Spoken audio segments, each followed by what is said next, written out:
or the fist pump, hug. I just want to say I'm inspired by that. I don't know if you feel the same way, but what an empowering speech. So let's just give him another round of applause. So, based on what I just heard, we all have to be high growth entrepreneurs and really go out there and share our business with the world. And I think sometimes the challenges that we have when we go and we represent ourselves, sometimes we don't know what to say, sometimes we don't know what to do. We get nervous when someone says, "What do you do?" Right? And so what I'm going to talk to you today about is the practical ways and tactical ways that you can be clear, represent your business, and then move it on to the close, right? So the first thing I want to talk about is clarity. And we're going to go through 8 C's. All the words that I share with you are C's so that you can really be able to use this process and know where your business is lacking and where you can integrate success. So the first C is clarity. First, in sales, you have to have clarity of conscience. So whatever business you're going to represent, you have to be clear in your conscience and know that it is something that you love and that you're passionate about. I think we all just witnessed true passion, knowing that you love something, knowing that you enjoy something. For me, it all started, knocking on doors when I was 8 years old, telling people about Jesus. My father is a pastor, and I started sales, I feel, on the streets of Richmond, telling people about Jesus, saying, "Hey, I want to tell you about this man I know," right? And there was a lot of people who slammed the door in my face, and I'm sure some of you have been that person to slam the door and say, "Hey, I'm busy this morning." But I was looking for that person who wanted to say yes. I was looking for that person who needed their life to be changed. And let me tell you, when we found them, it was so exciting. The person was crying or they prayed and their life was changed forever, right? So here today, if you have a burning desire inside of your heart, understand that this marketing effort that you're doing when you go out and tell people about your business, you're looking for that person whose life wants to be changed. I believe a lot of our lives just got changed when we heard the message of the work that we still have to do in our community, right? So I'm encouraged. The next thing I want to talk about is priorities. I feel like what we just heard really made us think about what are our priorities in life, right? What are the things that are most important? What things are not? Some of you, your main priority is God. Some of you, it's family. Some of you, it's your career. Some of you, it's your children, education, the Black community. But practically, you need to start lining that up so you understand clearly what are the priorities in your life. And the reason I say this is because everybody's priorities are different. We all have different priorities. And so we need to be clear because a lot of people are going to be pulling you in different directions. And for me, I have that love of ministry, but I want to be a high-growth entrepreneur. So there's always this battle in me, okay, should I be doing ministry and just giving it away, or should I be, selling it, right? So we have to know who we are, where our challenges are, and then line it up and say, okay, I go to church on Wednesday nights and Sunday nights, that's no compromise. These other times, I can run my business. So I need everyone to give me that chance to do that and make it clear. I can't take on these extra responsibilities. And I also have 2 kids, right? So making sure you know your priorities, because when we get to that C called calendar, it's going to be very important that you remember your values and your priorities so that you can properly allocate your time. The next thing is messaging. Messaging is when someone does ask you, what do you do? And I do find in the Black community, a lot of times when someone asks you, what do you do? In networking, we take it personal.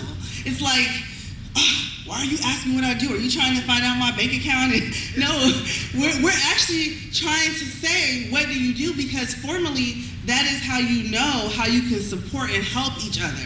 So we have to be more confident that when people ask you, what do you do? They're really asking you, what can you do for me?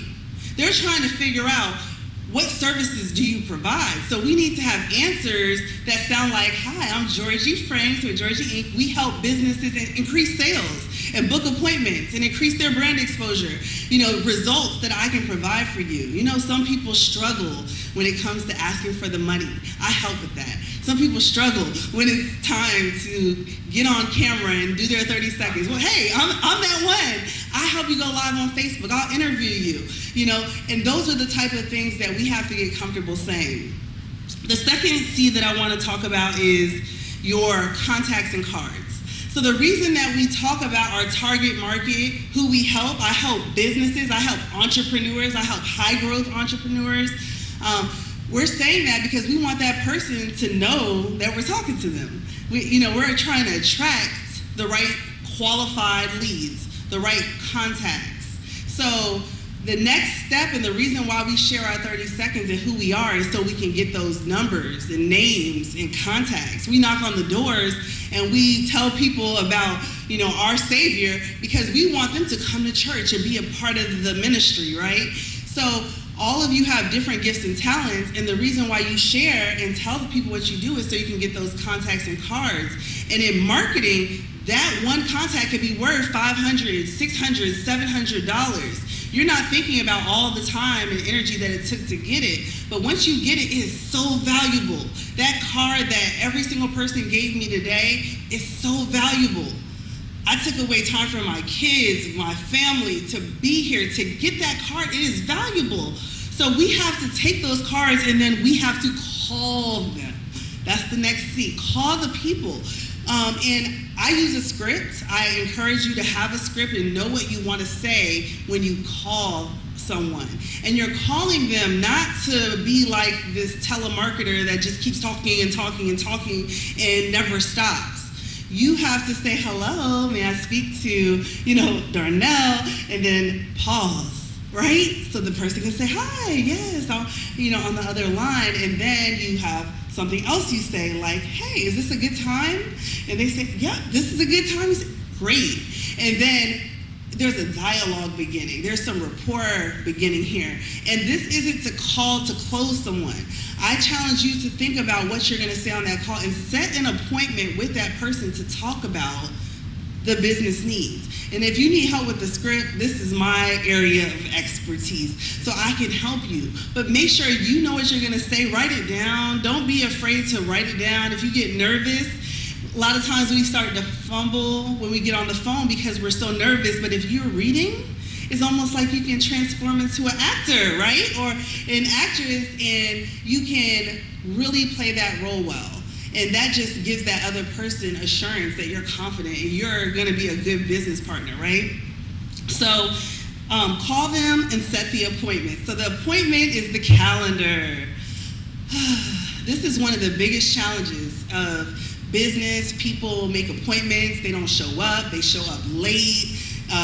People joke, oh, it's CP time. We're known for being late and missing appointments. It's unprofessional. So having your priorities on your calendar, if you know Sundays and Wednesdays are booked, put it on the calendar.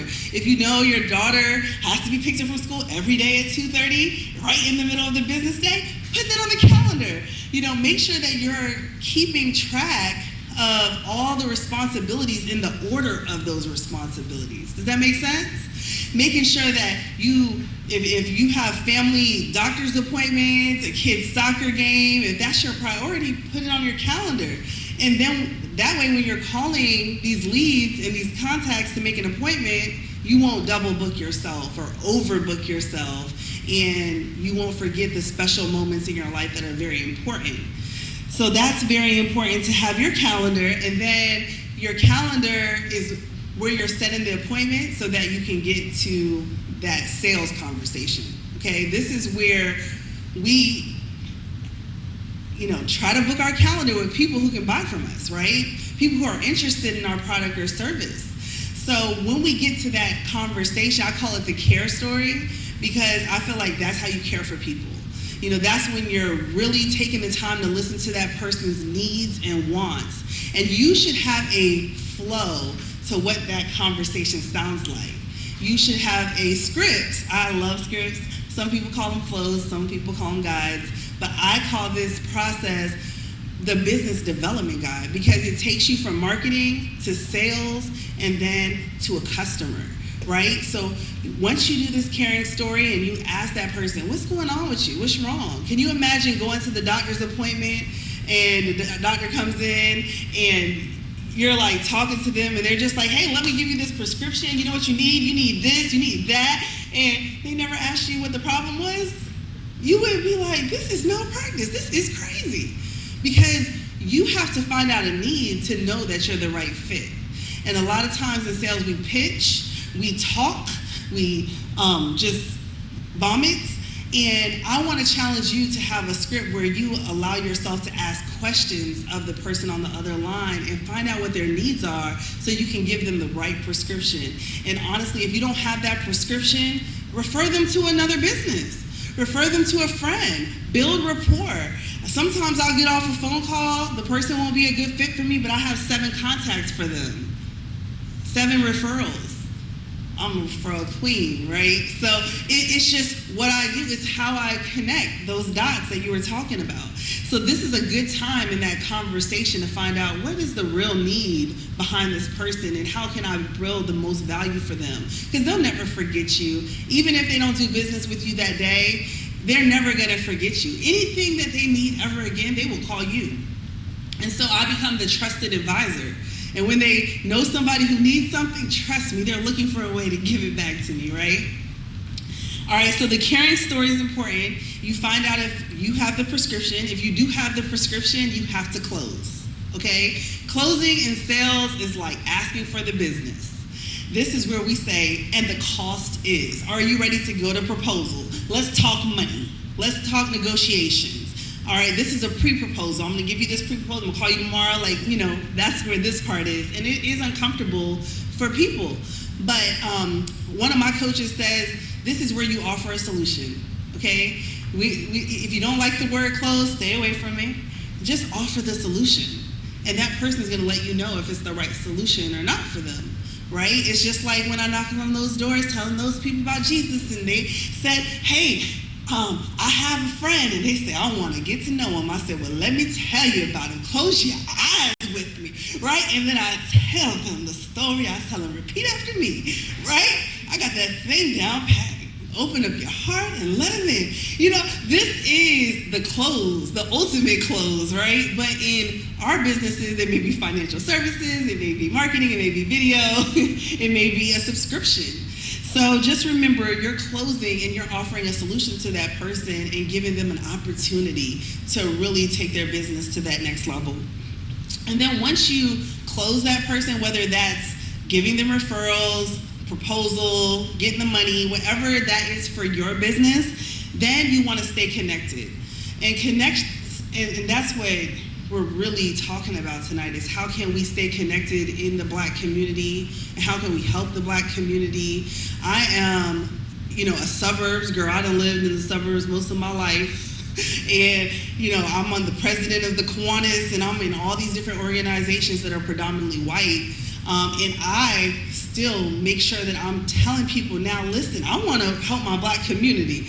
It's no offense to you. I'm not trying to hurt you in any way, but I have a work to do. These are my people. I'm Black. I don't know if you noticed. I may be the president of this organization, but I'm Black and I care about my Black people and trying to really encourage them that it's not an offense to you, but something we're missing. And what he was telling, I mean, it was daggers over here on me. I'm sitting there like I'm in church. I'm about to come to the altar in about 5 more minutes. He would have talked 5 more minutes. I would have been at the altar. I would have been praying. Like, Lord, forgive me. I have not done enough, right? So I feel compelled to now share that message as well and stay connected amongst you with Large International and really see how we can come together and help one another. Also, the final C is confidence.